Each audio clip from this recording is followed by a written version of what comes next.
All right, welcome in. It is the Breer Report for March the 12th. I should look down at my phone to make sure I had that right. Free agency actually officially starts at 4 o'clock today, but as everybody out there knows, it's almost over. At least the first wave of it is. As we move towards the start of the league here at 4 p.m., which is when trades can be formalized, which is when these contracts can be signed, which is when you're going to see a flurry of tweets from teams on their official signings of these guys. And again, until 4 o'clock today, none of this stuff is binding, but most of the time, the agreements that we've seen the teams and players come to over the last few days, simply a formality to push them over the goal line. You've got a Frank Gore here and there, but that's not all that common. So I wanted to jump into your questions here on the Breer Report for this Wednesday morning. And we will have more coming on the website, some more of your questions coming on the website as part of our print mailbag. So be sure to check that out at themmqb.com. Our first question is from Mark Suslick. That's at Mark Suslick24. Who do you think QB1 is for the Browns next year? And does that impact who we draft at 2 or 33? I'll answer the first question.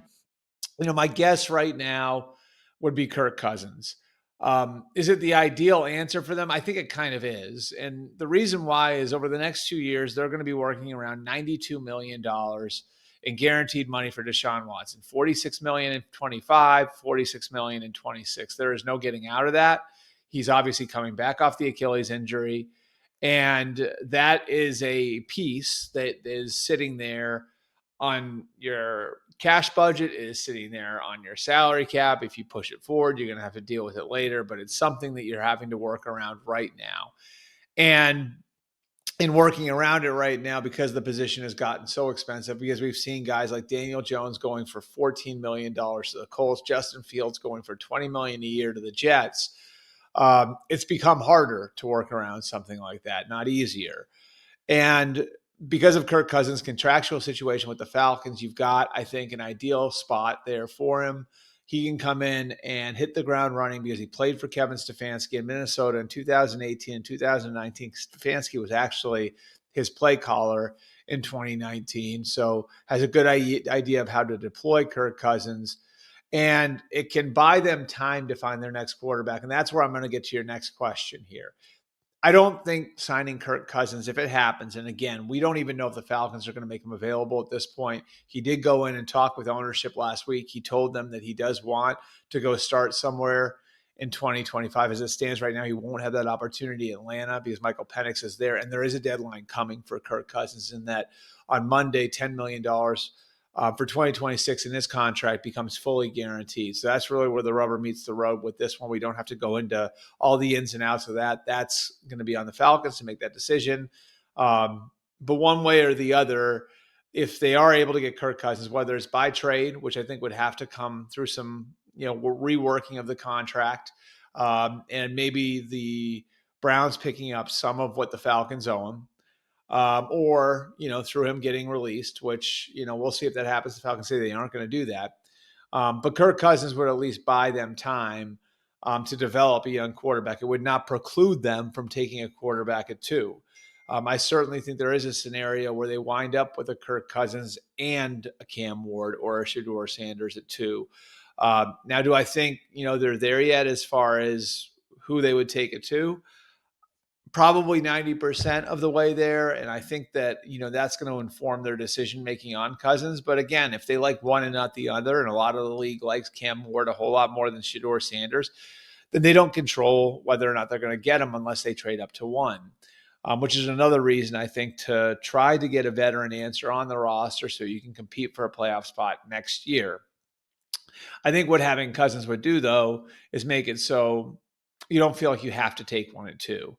And I think the worst place a team can be is in the position where they feel like they absolutely positively have to take a quarterback in the first round. That's how EJ Manuel goes 16th overall. That's how Christian Ponder goes 12th overall. That's how those things happen because teams come in and predetermine we have to take a quarterback in the first round. I think having Cousins on the roster would free them up to say, okay, like maybe we take Shedeur Sanders or Cam Ward at 2. But what about taking Jackson Dart at 33? What about taking Tyler Shuck in the 3rd round? What about taking Will Howard in the 4th round?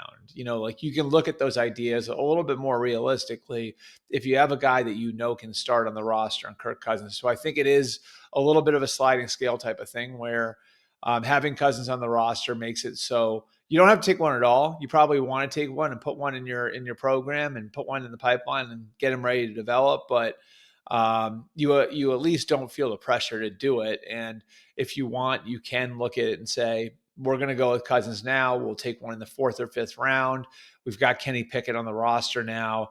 And then, we'll really dive in on studying, guys like Garrett Nussmeier and Drew Aller, and all the guys that'll be available next year. Lenoris Sellers. I don't think Arch Manning is going to come out, but guys like that I think would be sort of, in the mix and what should be a stronger quarterback class in 2026 than what we've got in front of us in 2025. My second question is from Nick Baker. That's at Nick BAC 56814346. I'm not sure if I can trust someone with that many numbers in the end of his Twitter handle, but I'll go with it, Nick. Because I think you got a lovely picture of yourself and your wife. It looks like on your wedding day there in your avatar. And you're going to give me the chance here to dive a little bit more into Kirk Cousins.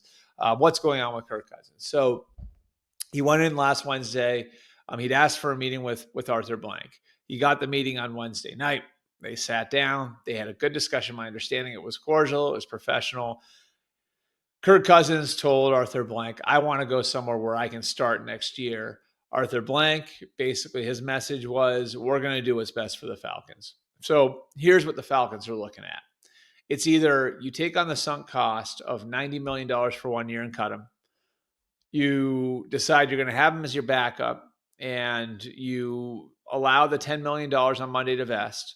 And now you're looking at a $100 million commitment over 2 years. So you're paying $50 million a year over 2 years to have him as your starter for 1 year and then the backup for the second year. Or you try to be creative and work out a trade with another team. And I think that the idea of working out a trade with another team makes a lot of sense to me, at least, where maybe the Falcons could buy a draft pick. In other words, they could look at it and say to Cleveland, okay, you owe him we owe him $27.5 million for this year.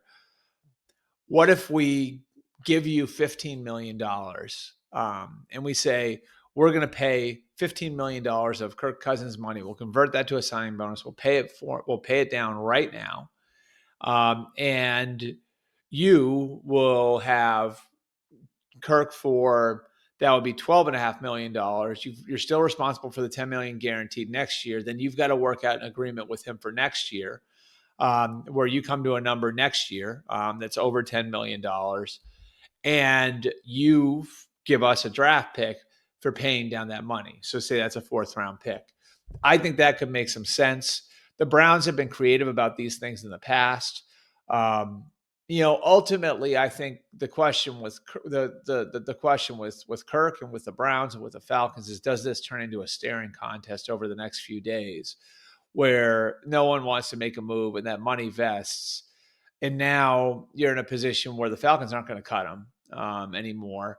And so now the Falcons have to work out a trade if they are going to move him off the roster. He's not happy. They've got an ugly situation there, and that's not great for their young quarterback, of course.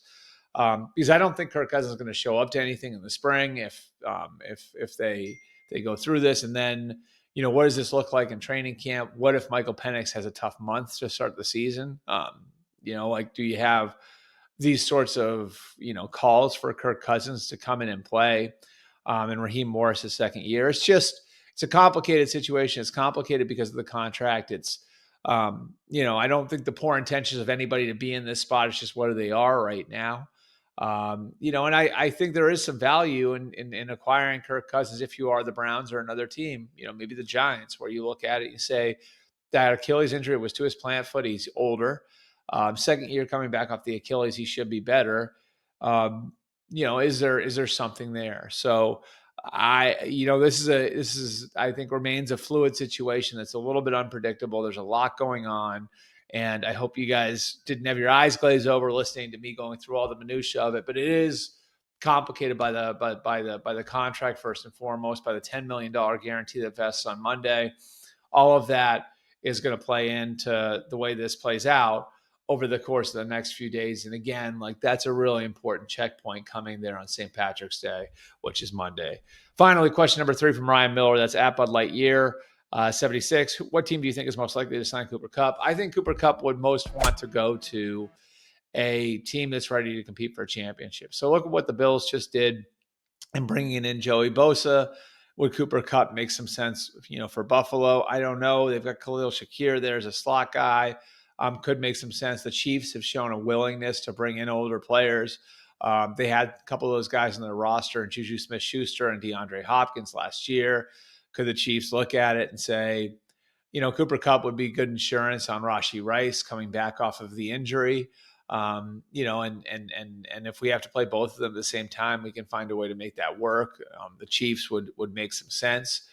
Could even like the Lions make some sense for him. So I think there are a slew of contenders out there where you look at it and you say, if he wants to go compete for a championship, there's that out there. Of course, with the Lions, that would be a reunion with Jared Goff, and he and Goff had great chemistry when they worked together. So I think his first priority would be to go to a contender. The other option here would be, does he go to a place that's getting a program off the ground where he can be a leader for that program? And I think for that reason, Jacksonville is an interesting one.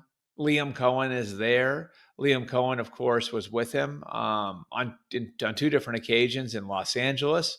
If you want to put somebody in the room who is going to help other guys learn your offense, that could be a security blanket for Trevor Lawrence, that would be a really good mentor for Brian Thomas. Like, I think Jacksonville would make a lot of sense for Cooper Kupp.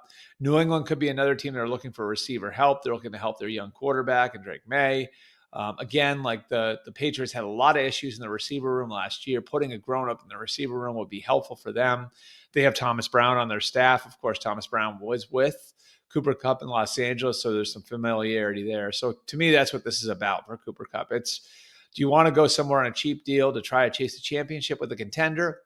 Or maybe you get a little bit more money to go to a place where you can be sort of a foundation piece for some new coach, whether it's Liam Cohen or Mike Vrabel, looking to build out their program. I do think there's some value left in Cooper Kupp. You just have to be comfortable with the fact that you may not be getting 17 games from him at his age. Because obviously since his Triple Crown year of 2021, that's been the case. He hasn't played a full year since then. Appreciate you guys coming out. We'll try to get another Breer Report for you by the end of the week to recap all of the madness that's gone on over the last few days. Of course, keep it locked on all our social channels, on our Instagram, on our Twitter, on our Facebook. You guys can check me out on Facebook at Albert R. Breer, on Instagram at Albert_Breer, on Twitter. Or X, however you want to call that, at Albert Breer. And of course, all of our stuff is up on the site at themmqb.com.